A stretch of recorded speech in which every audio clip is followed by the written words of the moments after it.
Alright guys, so welcome to the first video of the channel. Well, first proper topic video I should say, because obviously the introduction short one I did this morning. So the topic we're going to be talking about in this video is alcohol. So I'm going to start off with about my background around alcohol. So I have been in 2 relationships with women where they have been alcohol dependent, aka also known as alcoholics.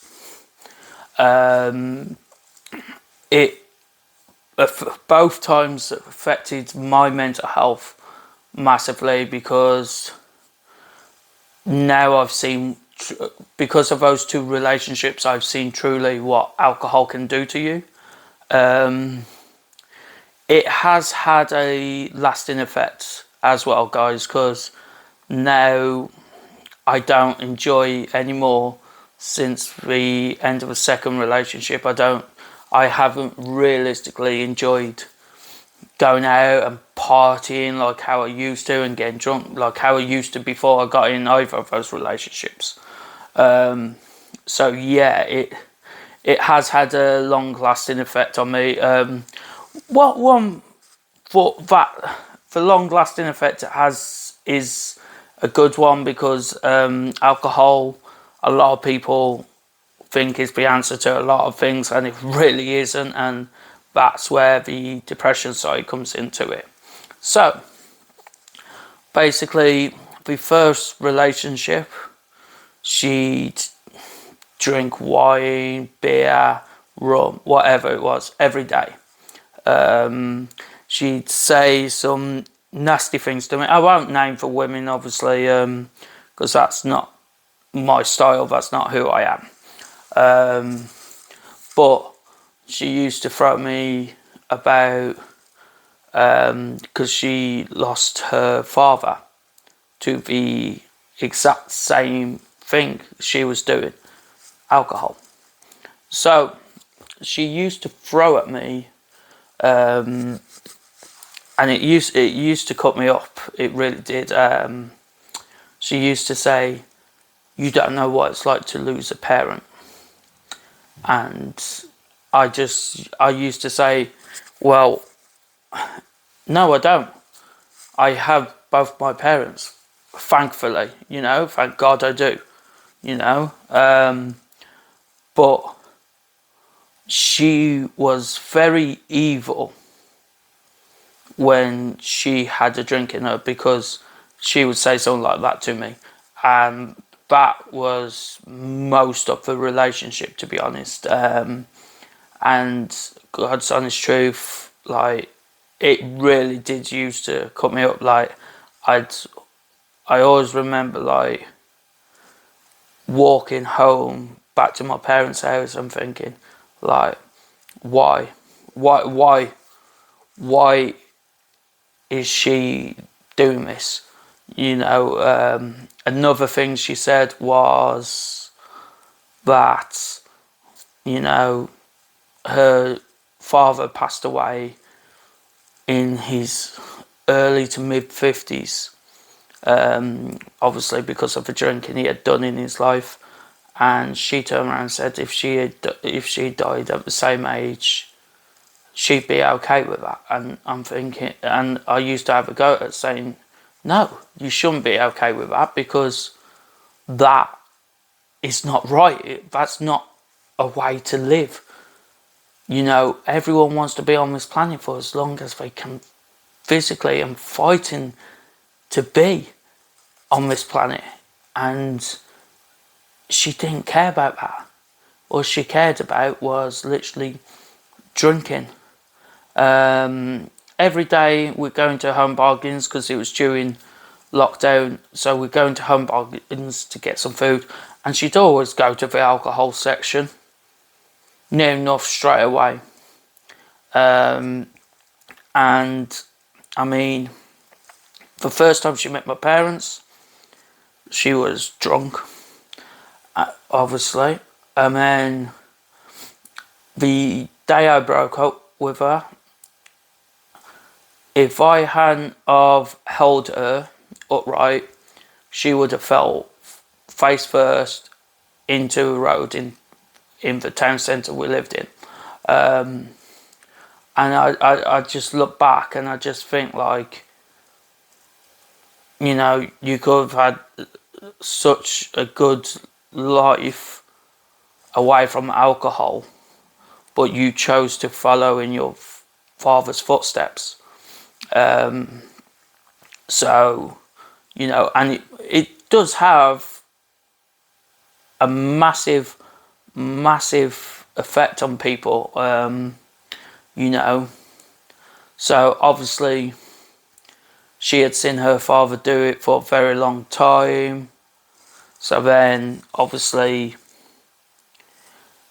she thought, you know what, if my dad can do it, why can't I? That kind of thing. So yeah, in the end I couldn't take no more, and I thought to myself, right, I need to seriously step away now. I can't take this no more.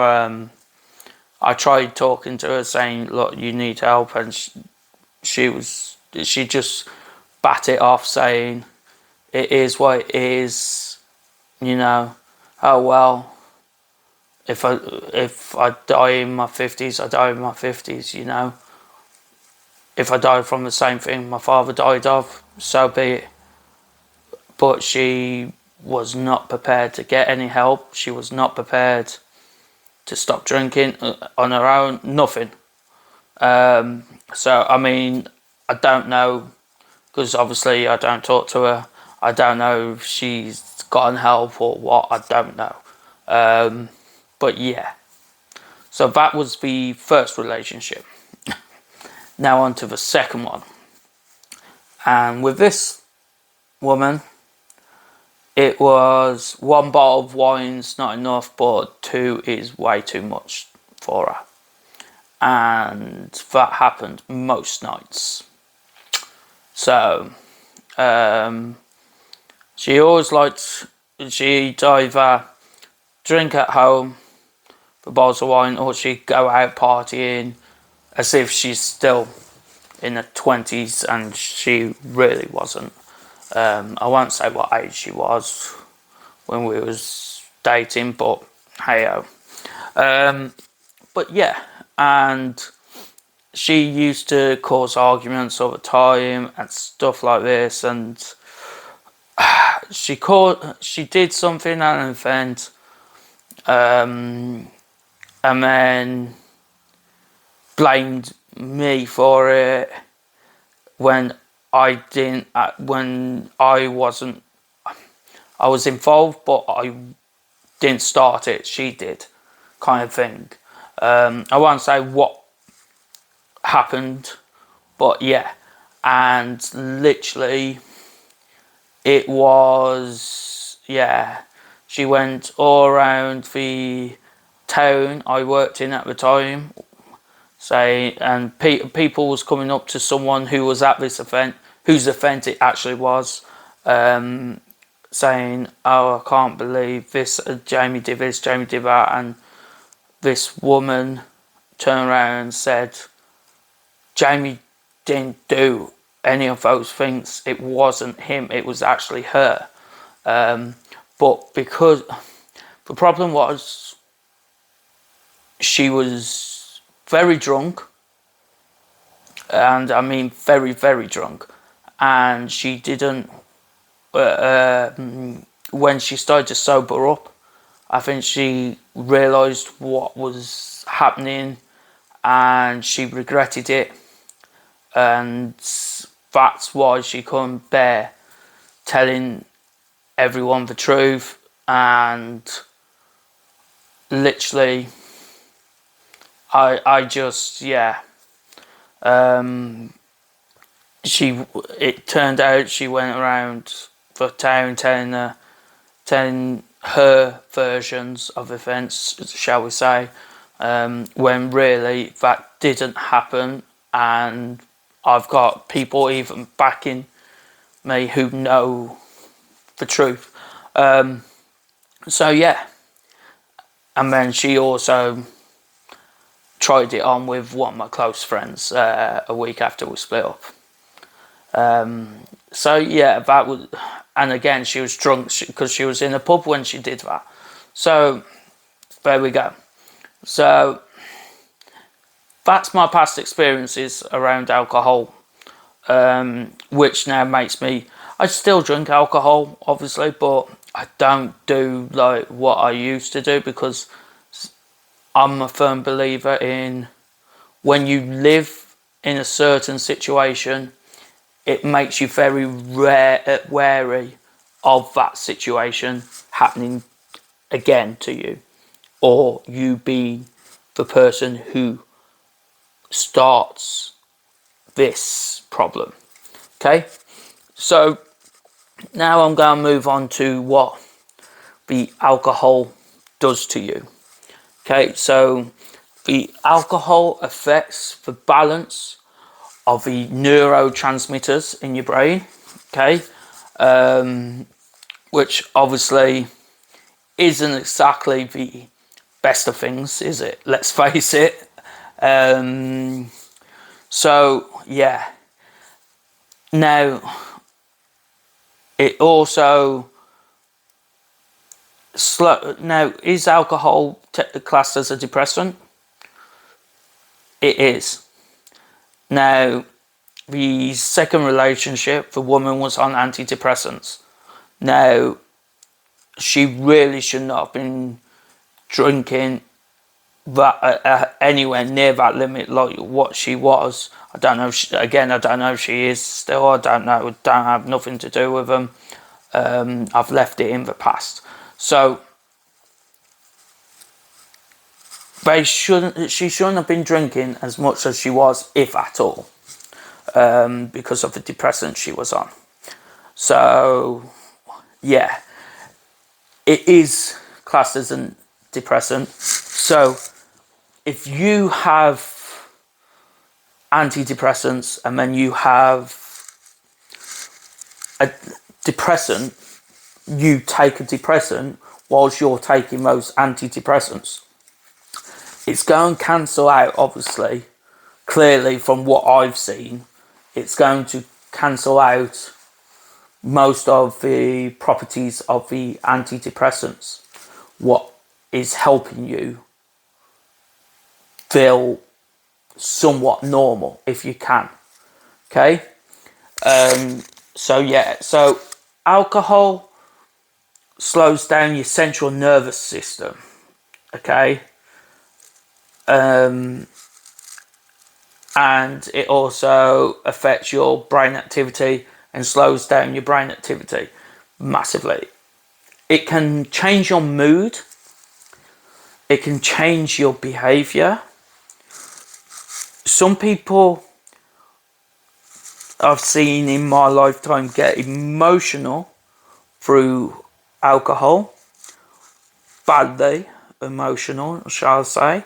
I've seen people get very badly aggressive, whether it's towards a stranger, friend, or family or partner. It, I have seen it in my lifetime happen. So, moving forward, I'm going to end this now with saying what you can do about it. So, you can, if you struggle yourself with alcohol, and you know you do, then the best thing to do is first identify why. Is it boredom? Is it because of a past trauma? Is it because the people you live with go to the pub every night or every other night? You have to identify what's causing this. Because if you can't identify what's causing this, then how do you know what you need to stay away from and improve on?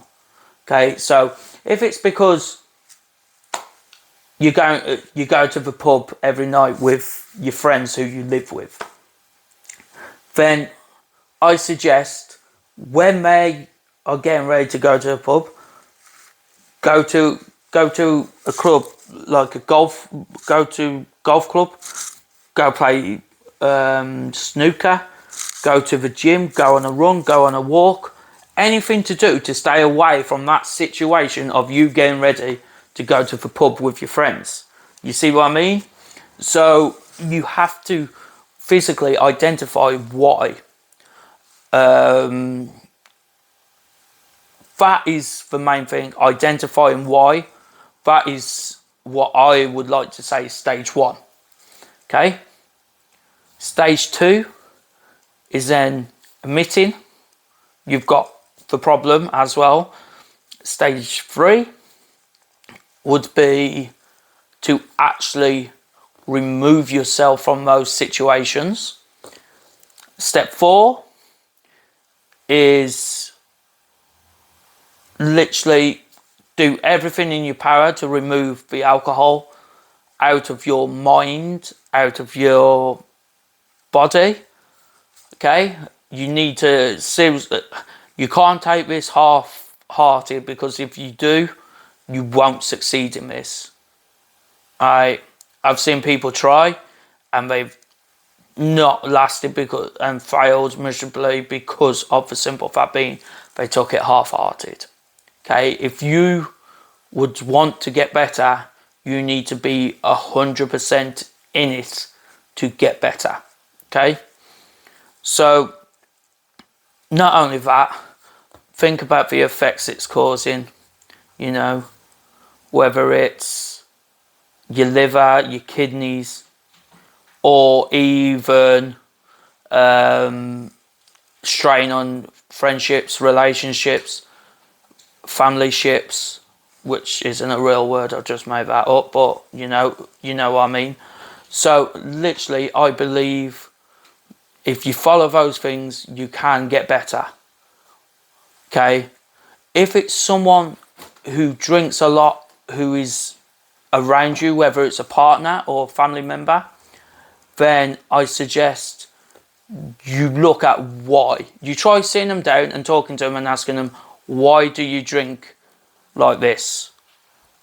And if they can't answer you, then I recommend you contact the services to get the appropriate help needed, because it can have a massive effect on your mental health, even if it's not you drinking, if it's someone else. Because believe me, it happened to me twice. So trust me, I know deep down what it can do. Okay, so this is the end of the episode 1. Thank you for viewing it. Hope you liked it, and it's a real eye opener. And moving forward, we'll be discussing other topics, not just alcohol and stuff. So, and we'll also be discussing what society coaches can do to help you. Okay, don't forget to hit that subscribe button as well, so you never miss a video. Thank you.